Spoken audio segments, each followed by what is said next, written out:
에베소서 1장 13절에서 14절입니다. 짧은 본문이라 다 함께 합독하시겠습니다. 그 안에서 너희도 진리의 말씀 곧 너희의 구원의 복음을 듣고 그 안에서 또한 믿어 약속의 성령으로 인치심을 받았으니 이는 우리 기업의 보증이 되사 그 얻으신 것을 속량하시고 그의 영광을 찬송하게 하려 하심이라. 아멘. 우리는 지난 설교를 통해서 예수님의 구속 사역과 그 구속의 비밀을 알려주신 하나님의 뜻을 살펴보았습니다. 구속으로 인해 만유가 그리스도 안에서 통일되게 하려는 것과 또 구속으로 인해 우리가 하나님께 영광의 찬송을 드리기 위함입니다. 첫 번째는 우리가 구속받은 자의 혜택이라고 한다면 두 번째는 구속받은 자의 책임이라 하겠습니다. 하나님께 영광의 찬송을 드리는 방법은 예배를 통해서 하나님께 영광을 돌려드리거나 또 우리의 삶으로 우리가 예수를 닮은 그 삶으로 돌려드려야 합니다.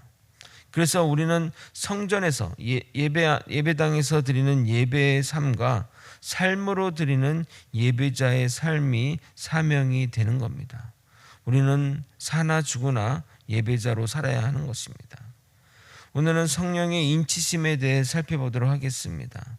하나님이 계획하시고 예수 그리스도께서 실행하시고 성령님이 적용한다는 이 구원의 역사에 대해 구체적으로 살펴보도록 하겠습니다. 말씀 가운데 은혜와 깨달음이 있기를 예수님의 이름으로 소망합니다. 우리의 구원을 위해 삼위 하나님이 일하신다는 사실은 정말 실로 놀라운 일입니다.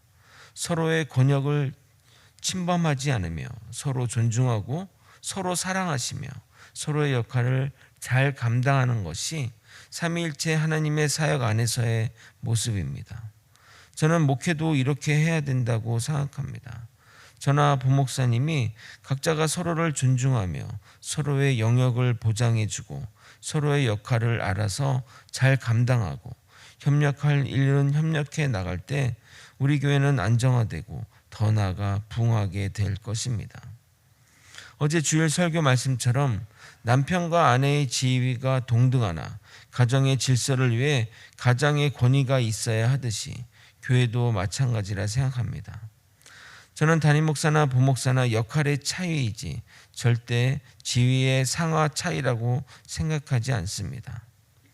가끔 담임 목사 중에는 부목사를 아랫사람으로 생각하거나 자신의 사역의 도구로 여기는 사람이 많습니다.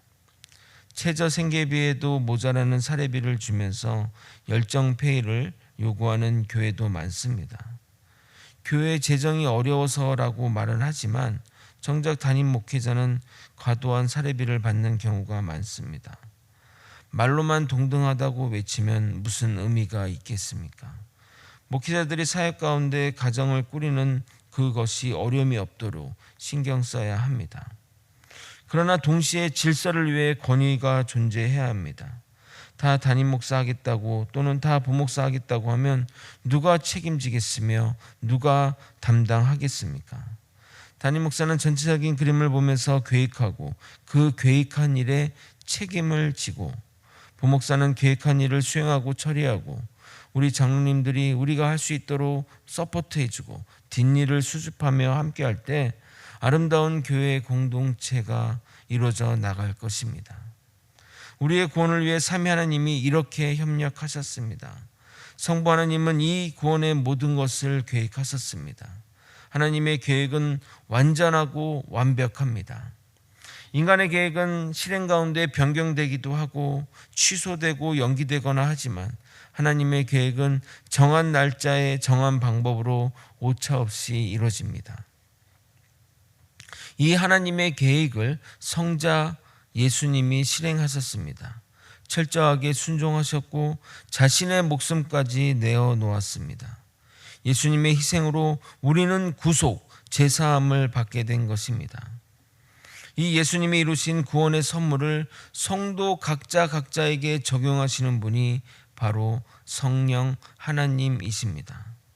성령님의 인치심이 없다면 하나님이 계획하시고 예수님이 이루신 구원이 의미 없어질 수 있지만, 성령 하나님은 우리 구원받을 자들에게 오셔서 성령으로 인치심으로 우리에게 구원이라는 놀라운 선물이 주어진 것입니다.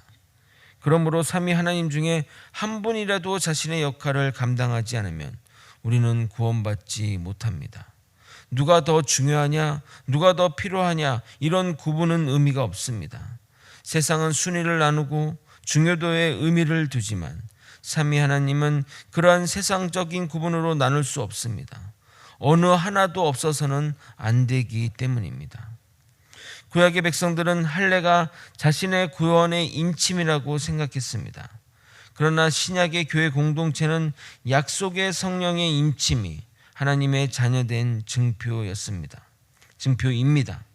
성령은 구속받은 죄인을 하나님의 백성으로, 자녀로 확증하는 일을 하십니다. 그러므로 성령의 인침은 두 가지 역할을 합니다. 이 구속의 적용, 예수 그리스도가 이루신 그 구속의 적용뿐만 아니라 우리가 이 땅을 살면서 구원받은 자의 자녀라는 그 확신 속에 살아가게 합니다. 전자는 실질적인 효과라면 후자는 가시적인 효과라 하겠습니다. 구원받지 못했는데 구원의 확신 가운데 살아가는 것도 문제이지만, 구원받았는데 확신 가운데 살지 못하는 것도 문제입니다. 가장 좋은 그림은 구원을 받고 그 확신 가운데 기쁨으로 신앙생활을 하는 것입니다. 그런데 가끔 우리의 죄된 인간의 본성으로 인해 말씀대로 살지 못하고 실패하고 좌절할 때마다 나는 구원받지 못했다고 생각하며 구원의 확신을 갖지 못하는 문제가 발생하게 된다는 것입니다. 특히 이단들은 이러한 것을 이용하여 불안감을 조성합니다. 너가 이렇게 사는데 어떻게 하나님이 구원하시겠어? 라고 압박함으로 구원의 확신이 사라지게 되면 그때부터는 신앙생활에 기쁨이 없고 정죄하며 죄책감에 율법적인 신앙생활을 하게 되는 겁니다. 반대로 구원받았다는 착각 속에 자신이 무슨 짓을 하더라도 하나님이 구원하실 거야 하며 삶에서는 전혀 믿는 자의 모습이 나타나지 않는다면 그것 또한 문제입니다. 그럼 구원받은 자는 누구인가? 이런 표현이 애매한 게 들리겠지만 그래도 이렇게 표현하는 것이 맞을 것 같습니다. 우리 구원받은 자의 모습은 죄책감과 율법의 정죄 속에 살지 않으며, 그렇다고 방종하며 율법과는 상관없이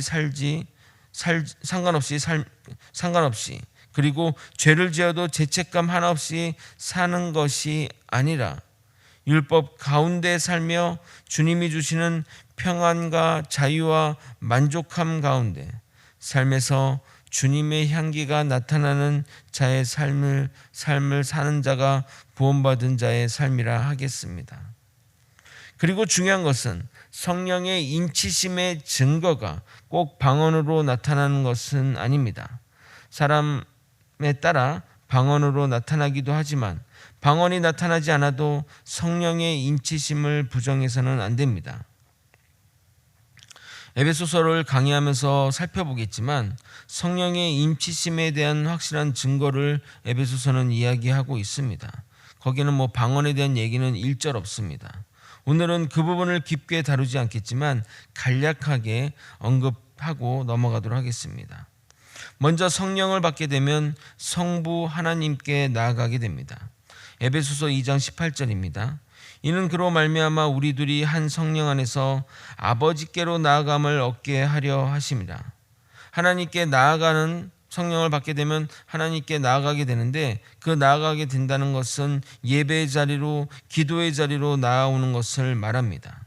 제가 말하는 교회의 모습, 예배의 모습은 성도들이 주말을 기다리며 오늘 주님이 나에게 무슨 이야기를 하실까 기대하고 오는 겁니다.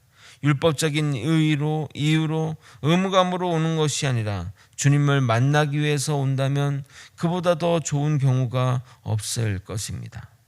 두 번째로 우리는 성령을 받으면 성전으로 지어져 갑니다. 에베소서 2장 22절입니다. 너희도 성령 안에서 하나님이 거하실 처소가 되기 위하여 그리스도 예수 안에서 함께 지어져 가느니라. 과거와 달리 거룩한 삶으로 주님을 닮은 삶으로 변해가는 것을 말하는 겁니다. 그 안에 우리 안에 성령님이 함께 거하시기 때문입니다. 세 번째로 속사람이 강건하게 될 것입니다. 에베소서 3장 16절입니다. 여러분이 한번 읽어보도록 하겠습니다. 함께 읽겠습니다. 시작. 그의 영광의 풍성함을 따라 그의 성령으로 말미암아 너희 속사람을 능력으로 강건하게 하시오며. 성령의 사람은 어떠한 흔들림에도 좌절하거나 무너지지 않습니다. 성령의 사람은 외면적으로 단단함이 느껴집니다. 주님이 나와 함께 하신다는 확신이 있기 때문에 담대하게 살아갈 수 있는 것입니다. 마지막으로 성도들을 하나 되게 합니다. 에베소서 4장 3절 4절입니다. 평안에 매는 줄로 성령이 하나 되게 하신 것을 힘써 지켜라. 몸이 하나요 성령도 한 분이시니 이와 같이 너희가 부르심의 한 소망 안에서 부르심을 받았느니라. 우리 안에 있는 성령님이 우리를 하나 되게 요구하십니다. 그러므로 내가 누군가와 분리되고 나눠진 삶을 산다면 내가 성령의 사람인지 고민해 봐야 합니다. 성령의 사람은 미운 사람도 없고 싫은 사람도 없습니다. 오직 주의 사랑만 있을 뿐입니다. 이러한 것들로 성령의 인치심을 받았는지 확인하는 것이 가장 좋은 방법, 가장 확실한 방법입니다.